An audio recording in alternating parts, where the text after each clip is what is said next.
개선으로 더불어민주당 제278차 최고위원회를 속개하겠습니다. 278차 최고위원을 속개하겠습니다. 이해찬 당대표의 발언 듣겠습니다.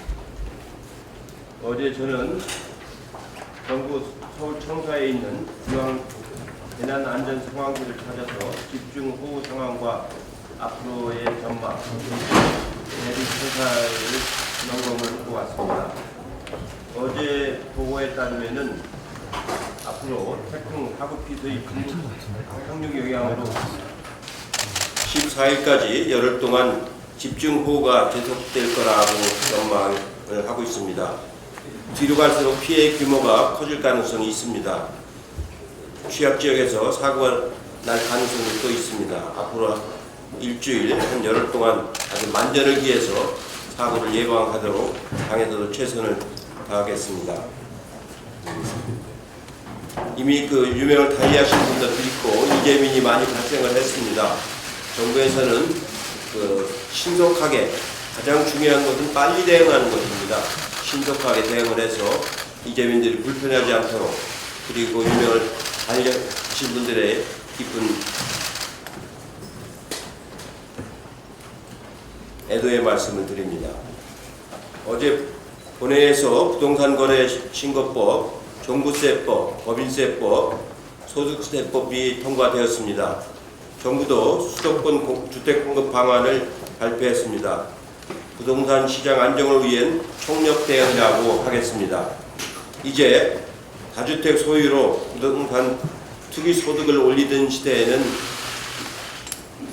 끝내야 합니다. 투기 목적의 다주택 소유는 그에 상응하는 세제로 모든 투기 소득이 환수되도록 하겠습니다.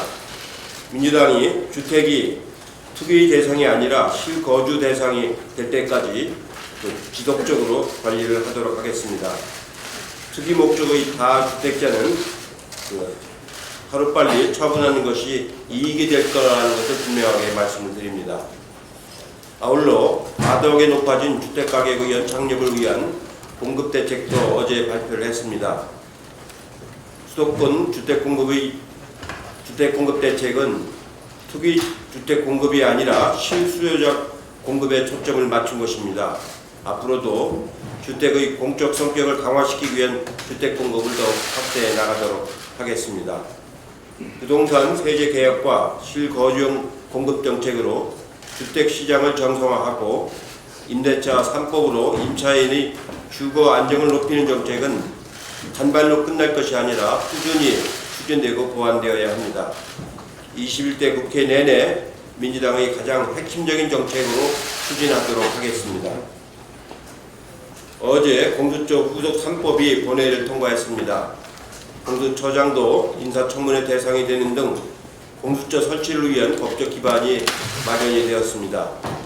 최근 검언 유착을 둘러싸고 검찰 내부에서 벌어졌던 상황들은 공수처 설치가 검찰개혁의 핵심이라는 것을 잘 보여주는 사례입니다. 법의 뒤에 숨어서 무서 불의의 권력을 휘두르고 제19 감싸기를 자행했던 과거의 검찰은 이제 끝을 내야 합니다. 그러나 지난 7월 15일까지로 규정된 공수처 설치 법정 시한이 속절없이 늘어져서 현재는 위법 상태에 있습니다. 이는 전적으로 법률을 어기면서까지 추천위원을 선임하지 않는 통합당의 책임입니다. 민주당은 통합당이 이야기한 국회 탈법 상태와 공수처 출범 지연을 용인할 생각이 전혀 없습니다. 통합당은 늦어도 8월 국회 시작까지 추천위원을 선임하여 법적 책임을 다하시기 바랍니다. 그렇지 않으면 민주당은 공수처 출범을 위한 다른 대책을 쓸 것을 분명하게 말씀을 드립니다. 저는 지난 공수처 설치법 제안부터 시작해서 지금까지 쭉 지켜봤는데 통합당이 왜 이렇게 잘못된 검찰의 관행을 감싸려고 하는지 도저히 이해할 수가 없습니다. 우리 사회에서 가장 한 번도 스스로 자정 노력을 안 했던 분야가 여러 분야가 있는데 그 중에서 가장 고집적인 분야가 이 검찰 분야입니다. 저도 검찰 수사를 여러 번 받아봤습니다만 이런 수사 관행을 가지고는 민주사회를 만들 수가 없습니다. 다시 한번 말씀드립니다. 검찰 스스로 자장하는 노력을 하고 통합당도 더 이상 검찰의 잘못된 관행을 옹호하는 일을 멈추시기 바랍니다. 이상입니다. 김태년 원내대표. 국회에서 부동산 안정화 종합대책이 마무리되었습니다. 수요관리법과 공급 확대 방안이 동시에 발표된 것은 처음입니다. 그만큼 민주당과 정부는 현재의 부동산 과열 상황을 매우 엄중하게 인식하고 있으며 투기 근절과 주택시장 안정을 위하여 가용할 수 있는 모든 정책 수단을 동원했다는 말씀을 드립니다. 종부세, 취득세, 양도세 등 다주택자와 투기성 주택자를 겨냥한 과세 강화 방안은 주택 구매에 대한 기대 수익률을 낮춰서 투기 근절과 주택시장 안정에 강력한 효과를 발휘할 것입니다. 앞으로 다주택 보유에 대한 부담은 커지고 1가구 1주택이 보편화되는 시대로 전환될 것입니다. 실소유자 중심의 주택 공급 방안을 마련했습니다. 서울 권역에서는 그린벨트를 제외하고 찾을 수 있는 많은 부지를 확보해서 공급 대책에 포함했습니다.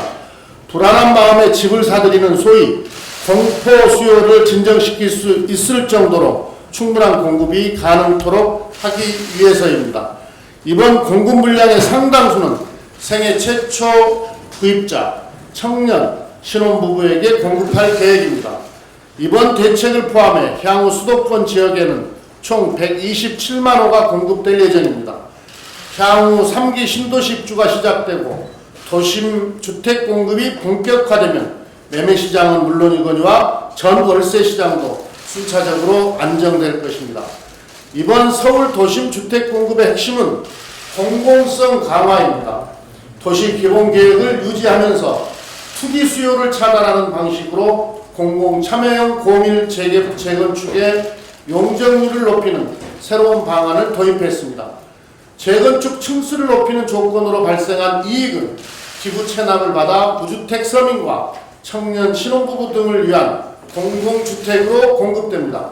민주당은 과거 박근혜 정부 시절 서울에 공급한 23만 호 중 77%가 다주택자들에게 돌아갔던 투기적 공급을 되풀이하지 않겠습니다.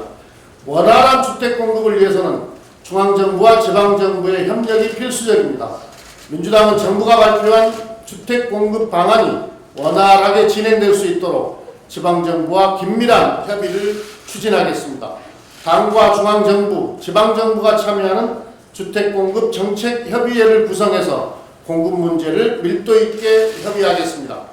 필요하면 도시 및 주거환경정비법을 개정해서 정부가 발표한 주택공급 계획이 차질 없이 추진되도록 당이 뒷받침하겠습니다.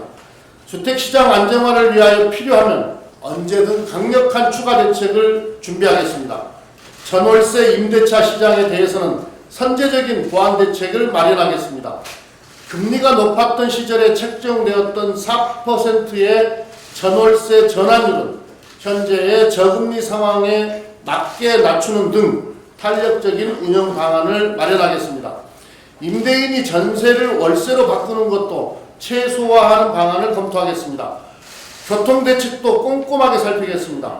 태릉골프장 1만 호 주택 공급 관련 주변 지역의 교통대책 요구가 높습니다. 교통인프라를 완비한 상태에서 주택 공급이 시행될 수 있도록 정기국회에서 관련 정책과 예산을 살피고 또 반영하겠습니다. 시장 교란 행위에 대해서는 전 행정력을 동원해 강력히 차단하겠습니다. 지금도 정부의 부동산 안정화 정책을 무력화하기 위한 가짜뉴스, 왜곡보도, 편법 찾기가 난무하고 있습니다.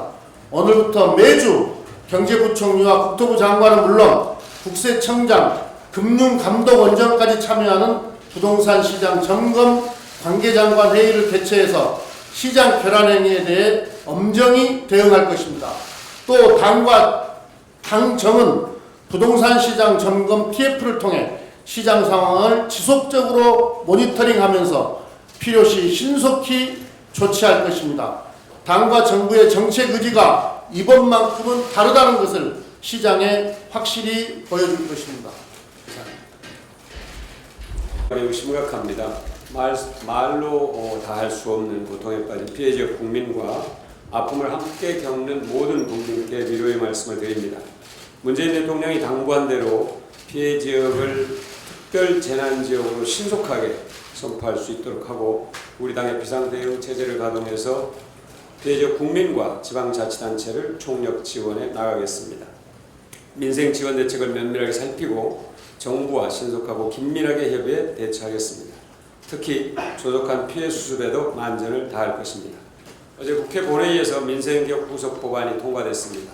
먼저 종부세 강화 등을 내용으로 한 부동산 3법의 통과는 주거 안전망이 종합적이고 입체적으로 구축됐다는 의미를 갖습니다. 전월세 상환제와 신고제, 계약갱신 청구권 등 주거 안전망 3법을 뒷받침할 과세 정상화가 추가되면서 주택시장 안정화의 큰 틀이 마련된 것입니다. 궁극적으로 국민의 주거권이 보장되고 우리 경제 체질이 건강하게 바뀌는 전환점이 될 것으로 기대합니다. 보완 과제도 늦지 않도록 챙기겠습니다. 하나는 월세 전환율을 낮추는 것입니다. 4%는 너무 높습니다. 산정률을 저금리 시대에 맞게 세입자 중심으로 조정할 것입니다. 또 하나는 전월세 상한 5%를 모든 계약에 적용하는 것입니다. 위헌 논란이 있지만 주택시장의 정상화라는 공공의 가치는 헌법에 부합한다고 보는 것이 맞을 것입니다. 다른 하나는 일정 기간 월세를 내지 못하더라도 코로나 경제 위기를 감안해서 계약이 해지되는 것을 한시적으로 보호해주는 방안입니다. 영국과 프랑스, 독일은 이미 시행하고 있습니다. 정부가 과감한 공급 대책도 발표했습니다. 과거 박근혜 정부 때처럼 공급된 주택을 다주택자들이 휩쓸어가서 불로소득을 챙기고 실수요자인 서민과 중산층은 고통받는 폐단이 다시는 일어나지 않도록 강력하게 대처하겠습니다. 중요한 것은 공급 확대 물량 가운데 분양주택과 공공임대주택의 비율입니다. 공공임대주택을 선진국 수준으로 확충하는 방향으로 추진할 것입니다. 공수처 후속 입법도 마무리됐습니다. 국민의 열망과 명령에 따라서 공수처 출범을 위한 기반 공사를 모두 끝냈습니다. 공수처 출범의 모든 조건을 갖춘 것입니다. 미래통합당이 법적 책무를 다하는 일만 남아 있습니다. 공수처는 국민이 20년 동안 열망해온 수건입니다. 미래통합당이 끝까지 거부한다면 국민이 중대한 결정을 내릴 수밖에 없을 것입니다. 민주당은 총선에서 국민이 위임한 권한과 책임을 이행할 수밖에 없다는 점을 분명히 밝힙니다. 미래통합당은 더 늦기 전에 국민의 뜻에 따라야 할 것입니다. 윤석열 검찰총장이 3일 신임검사 신고식에서 민주주의라는 허브를 쓰고 있는 독재와 전체주의를 배격하는 진짜 민주주의라는 주장을 했습니다. 문재인 정부가 민주주의가 아닌 독재 전체주의라는 주장으로 해석됩니다. 문재인 정부라는 주음은 뺀 교묘한 주장입니다. 윤석열 검찰총장이야말로 권력의 비리에 대한 엄정한 법 집행이나 진짜 민주주의를 언급할 자격이 없습니다. 조국 전 장관은 먼지털도 대대적으로 수사했으면서 나경원 전 의원은 12분이나 고발당했는데도 수사 상황이 감감무소식입니다. 본인의 장모국은 진정서가 접수된 지 5개월이 넘어서야 소환 조사를 진행하는 등 늦장 수사로 대응했습니다. 윤 총장의 최측근은 독재 시절에 있을 법한 정치 공작을 시도했다는 의혹까지 받고 있습니다. 그리고 윤 총장이 측근 한동훈 검사장을 보호해 주려다가 상급자인 추미애 법무장관과 마찰을 겪기까지 했습니다. 이런 상황에서 윤석열 총장이 독재와 전체주의를 언급할 자격이 있는가요? 이제 윤석열 총장은 물러나야 합니다.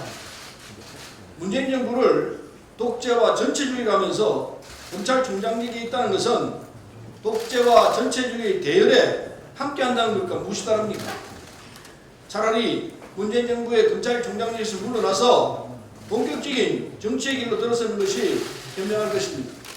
이상입니다.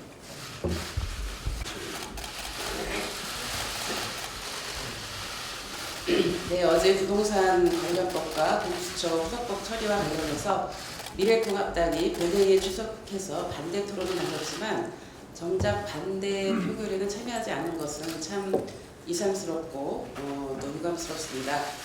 부동산 시장 및 서민 주거 안정, 투기 수요 근절은 핵심적인 민생 현안이라도 미래통합당은 정책 대안 제시를 하기는커녕 정부와 여당의 부동산 대책의 사사건건 트집을 잡고 반대해왔습니다. 또한 당리 당략만을 앞세워서 부동산 시장 불안과 국민 불안 심리를 주장하는 정치 공세에 열을 올리는 것은 무책임한 처사로 중단해야 합니다. 부동산은 투기가 아닌 거주의 대상이 되어야 하며 부동산 관련 세법 개정이 세금 폭탄이라는 주장은 사실과 전혀 다릅니다. 어제 본회의 토론에서도 나왔지만 우리나라의 부동산 보유세, 실효세율은 0.16%이지만 OECD 국가 평균은 약 0.4% 수준으로 다른 나라에 비해서 부담이 낮은 상황입니다.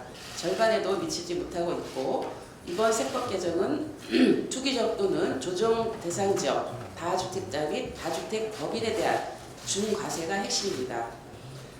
다주택자에 대한 종부세와 양도소득세 등 중과와 세제, 금융정책 등을 통해서 부동산 투기 근절을 추진하고 주거복지 로드맵을 통해서 2025년까지 장기 공공임대 재고율을 OECD 평균 8%보다 높은 10%로 확대하는 등 청년과 신혼부부, 고령자, 저소득층 등 주거 취약계층에 대한 맞춤형 주거 서비스를 지원해야 합니다.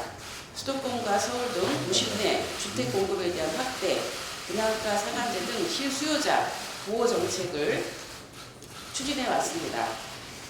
더불어민주당은 이번 부동산 대책 관련 입법이 실질적으로 부동산 투기 수요를 막고 실수요자와 1주택자를 보호하면서 서민 주거 안정에 실질적으로 기여할 수 있도록 앞으로 당정 간에 그리고 관계 부처 간에 꼼꼼히 후속적으로 챙겨 나가겠습니다.